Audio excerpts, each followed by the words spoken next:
But earlier, the mother and father decided to quit cooperating with the police, but our door is always open.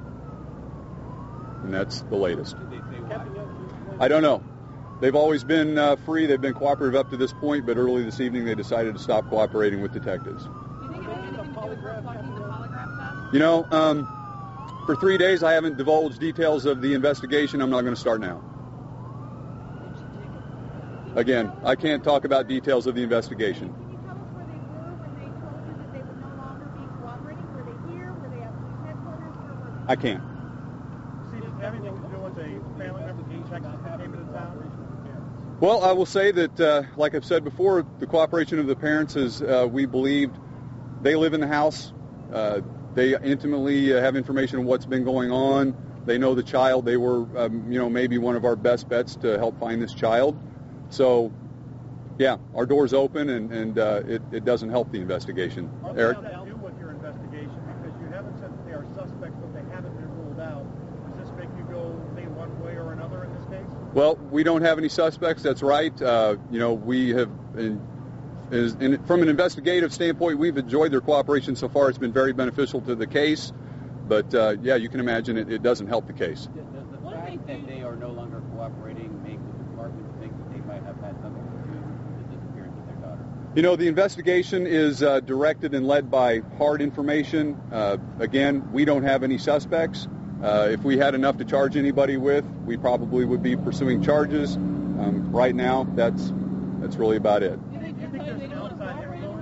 happened to make you all believe they no longer wanted to cooperate? Well, it's not something that we believe. I'm telling you that the mother and father no longer want to cooperate with detectives. So, an outside influence, they hire an attorney as to the relative from out of town. You know, again, Change starting this morning and moving away towards talking to the media, but then not talking to you. It just seems odd. sure. Again, I can't get into the details of the investigation. Sorry. Tell us again a little bit about the importance of having parents cooperating with you in the course of an investigation like this when a 10-month-old baby is missing. Sure.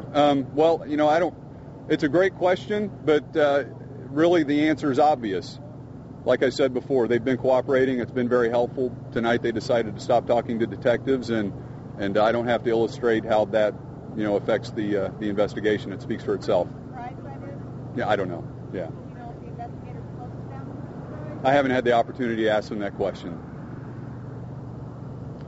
Okay. This morning the parents said that their cell phones were also missing. Can you talk about that at all? Yeah, they told us that 3 cell phones were missing from their home.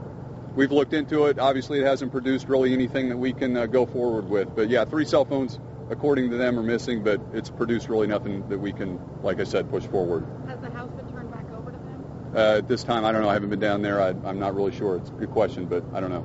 See, they're not cooperating. Is the command post staying open? And are your search efforts done for the day? Will they continue back up tomorrow morning? Well, like I said, everybody knows that soon we are going to have geographically saturated this area and done everything we could here.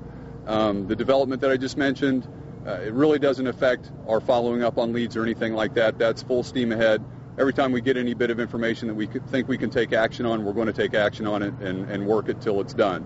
But no plans to close the command post just yet. I think that's probably inevitable sometime. I think everybody knows that. The command post being here has been to benefit our search geographically. Once that's done, it may not make sense to have a command post here. It's really not going to change anything else that we're going to do. Are you going to lease the house? Ultimately, I'm sure. Do you know where the parents are tonight? Did they explicitly say they're not going to cooperate, or was it actions such as not returning phone calls, not being out of reach of detectives? I don't know what words were said, like you're asking, but there's no doubt they informed us that they no longer wish to cooperate with the investigation. There was an obvious argument this morning involving the parents. Is that when all of this happened? No, that wasn't an argument. They heard that we were back in the field searching again. Like I mentioned, there was a deeply, heavily wooded part of that wooded area that we weren't satisfied that we had done everything that we could. So we put law enforcement officers back in there shoulder to shoulder just to make sure that we've done everything we could. They heard about that, drew some conclusions that there was a break in the case. That wasn't the case. We informed them. Everything calmed back down. She reacted like you might expect she would. That's a nothing. Just to put a finer point on Right. the parents still consider their daughter to have been abducted. I don't know what they're saying. I wasn't in on the interview process with them. Clearly, she's still missing. Do you know where the parents are tonight? I don't. But does that mean police don't know where they are? I'm not going to say. I'm not really sure. Yeah, it's a good question. I didn't ask it. Okay, thank you.